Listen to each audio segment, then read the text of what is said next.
الأحداث في سوريا. وقد تبنى المجلس الدولي بيانا أمريكيا يندد بالسلطات السورية لما أسماه عمليات قتل واعتقال للمتظاهرين. كما دعا المجلس إلى تشكيل لجنة خاصة لتقصي الحقائق في أحداث سوريا. وشهدت عدة مدن سورية اليوم مظاهرات تضامنية مع مدينة درعا دعا إليها ناشطون على الإنترنت فيما سمي بمظاهرات جمعة الغضب. من جهة ثانية قال ناشط حقوقي إن المستشفيات الميدانية في مدينة درعا تحوي الآن 83 جثة على الأقل، من بينها جثث نساء وأطفال قتلوا خلال حملة عسكرية متواصلة منذ 4 أيام على درعا. ونواصل نقاشنا في هذه النافذة مع الدكتور عزمي بشارة. إذن اجتماع لمجلس حقوق الإنسان في جنيف رغم أن التظاهرات مستمرة، لكن على ما يبدو دكتور بتقطع، بمعنى أن المظاهرات لا نشهدها إلا أيام الجمعة في سوريا، وليس كما يحصل في بلدان عربية أخرى بزخم متواصل خلال أيام الأسبوع. يعني لا أدري، يحتاج الأمر إلى تحليل لناحية الاستراتيجية الأمنية التي يتبعها النظام في سوريا في التعامل مع المتظاهرين، ولكن لا شك أول أنه في الأيام الأخيرة كان هنالك مظاهرات خارج أيام يوم الجمعة، وأن الوضع في درعا مستمر طيلة أيام الأسبوع، وأنه برأيي أنه هذه الجمعة اليوم بعد أعمال التظاهر التي حصلت رغم استخدام قوة عسكرية في عمليا احتلال وتطويق وحصار مدينة درعا بما فيها ذلك الدبابات، والدبابات القصد منها نفسي تخويف الناس بحيث انه منظر الدبابه يخيف. الاثر النفسي فشل تام، وخرجت الناس في العديد من المدن السوريه اليوم. اذا نظرت وصنعت خارطه ملونه لكيفيه انتشار اعمال الاحتجاج تجد انه هنالك انتشار اكبر هذه الجمعه من سابقتها، ولكن لهذه الجمعه اهميه خاصه لانها تمت بعد ان جرت محاوله مكثفه لاستخدام قوة عسكرية ولقمع الناس ولإخافة الناس من عدد القتلى. يجب أن ننتبه هنا أنه كمية القتل والتنكيل بالمتظاهرين لا فاقت كل الحالات الأخرى، يعني بالرقم وبالمعدل اليومي وبطريقة استخدام هناك من يجادل هنا بأن هذه التظاهرات ما زالت معدودة العدد، وبالتالي هي لا تحظى بشعبية واسعة وليس في كل المدن، وليست أيضا على غرار تظاهرات أخرى في البلدان العربية. حسن، سمعت هذا الادعاء. لا، هو عندما يستخدم هذا الكم من الرصاص لا تجد مظاهرات جماهيرية في الدول العربية. يعني هنا لا، بالعكس، الشعب السوري ضرب رقم قياسي انه اذا في كم هذا الكم من كثافه النيران ومنع التجمع قبل بدايته، البدء بالقنص وكذا قبل بدايته، لا يحصل تجمع كبير. وهنالك قرار واضح بمنع الاعتصامات، انه يبدا اطلاق النار حالما يحصل تجمع ولو صغير يبدا اطلاق النار. واضح انه هنالك قرار بمنع الاعتصامات بالتجارب الاخرى. اقول لك حسن على مقل ذلك من ناحيه الشعبيه، المظاهرات التي خرجت للتأييد وانا لا استهين بها هي مظاهرات مسموح بها، مشجعة، مغطاة إعلاميا من قبل التلفزيون السوري إلى آخره، يتم مرافقتها، يتم بالعكس يتم يعني تشجيعها، في حين المظاهرات المعارضة تقابل بهذا الشكل. تخيل الوضع فيه يسمح النظام في سوريا للناس أن تعبر عن معارضتها للنظام بدون إطلاق نار، بدون قمع، بدون سجن، بدون اعتقال، بدون شيء. كم مليون يعتقد يخرج؟ يعني إذا أعطيت مظاهرات قانونية للناس في سوريا لتخرج وتعبر بشكل قانوني عن معارضتها للنظام هكذا، كم مليون يخرج؟ طبعا أنا أعتقد أنه يجب أن تقيس الوزن النووي للأمور. هؤلاء المتظاهرين يخرجون رغم الخطر على الموت والخطر على الوظيفة والخطر على التحقيق فيما بعد، وعلى العائلة كلها ربما أن تحرم من مجموعة أمور، منها السفر ومنها الجواز ومنها لا أدري ماذا.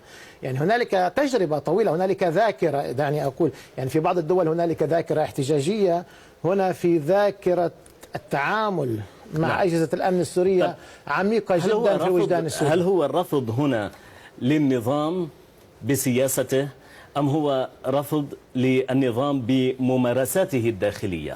لا، سياسة النظام الخارجية ما كان أصلا يمكن أن يصمد بسياسة النظام الخارجية، ما كان يمكن أن تتم في الظروف الصعبة التي تمت لولا ضامن الشعب السوري معها. أصلا النظام هو يقول، ليس أنا، أنه أحد ركائز قوته وشرعيته هو سياسته الخارجية، وأنها تحظى بالشعبية. ما الذي تغير؟ عند الشعب هو لا، أولا الذي تغير هو الوضع الإقليمي، أنه تعمم في اللغة والبيان الذي يجمعنا جميعا، مسألة الحرية وحقوق المواطن، أن هذا الشعب مثل كل الشعوب يريد حرية، يريد حرية وحقوق مدنية.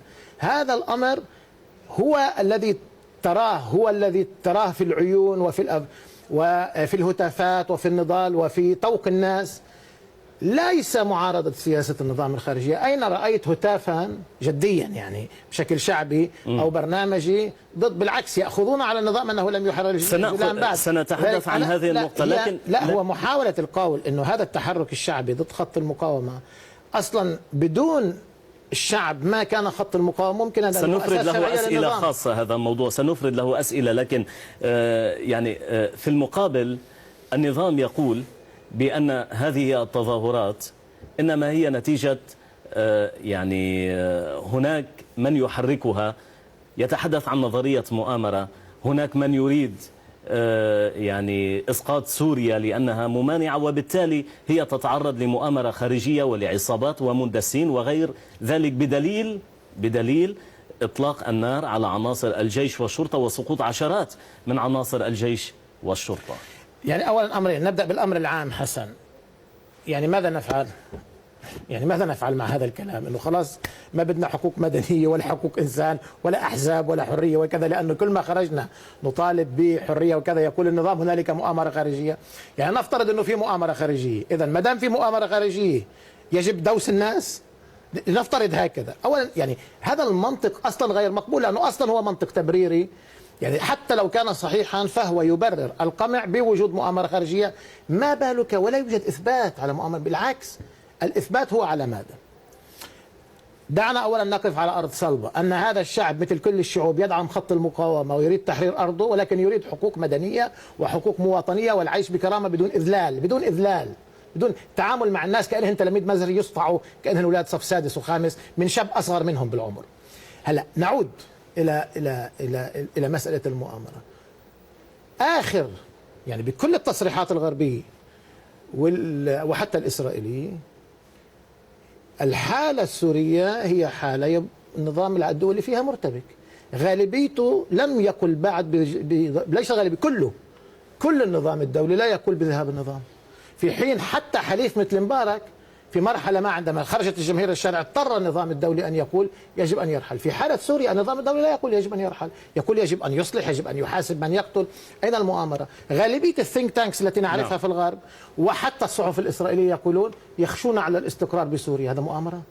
طبعا يريدون إشغال النظام بتناقضات داخلية، هذا صحيح، هذا متأكد أنه حتى لو لم يقولوه يفعلوه، يفضلونه منشغلا بتناقضات داخلية على أن يتفرغ. صحيح. نعم. ولكن هذا لا يعني أنه أحد يريد من الخارج أن يطيح بالنظام. أما القول أن المظاهرات منظمة، فأنا بعتقد أنه يجب أن نأمل جميعا أن تصبح منظمة، بمعنى العفوية ممكن أن تؤدي إلى هتافات خارجة عن كذا، ممكن أن تؤدي العفوية إلى أمور كثيرة في حالات الجماعات الأهلية وصراعاتها في سوريا، في حين لأول مرة اليوم، على فكرة هذا متغير اليوم، إذا تمعنت جيدا في المظاهرات اليوم ترى أن اليافطات معدة سلفا، أن هنالك من جلس وكتب وليس كما حالة ميدان التحرير.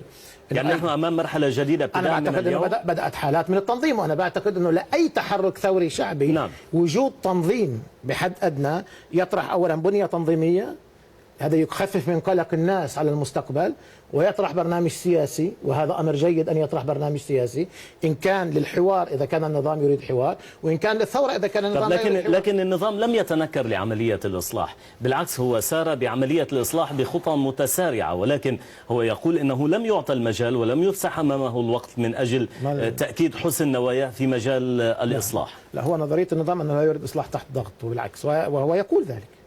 لكن في نهاية المطاف هو دخل في مسيرة الإصلاح، ولكنه حتى لو تحت الضغط. يريد أن تقف المظاهرات ليبدأ الإصلاح. أنا لا أفهم القول أن هنالك إطلاق نار. أولا النظام يستطيع الاستمرار بالإصلاح، وأنا أقول لك الخطوات الممكنة، والمظاهرات جارية. تستطيع أن توقف إطلاق النار على المظاهرات مثلا، هذا إصلاح.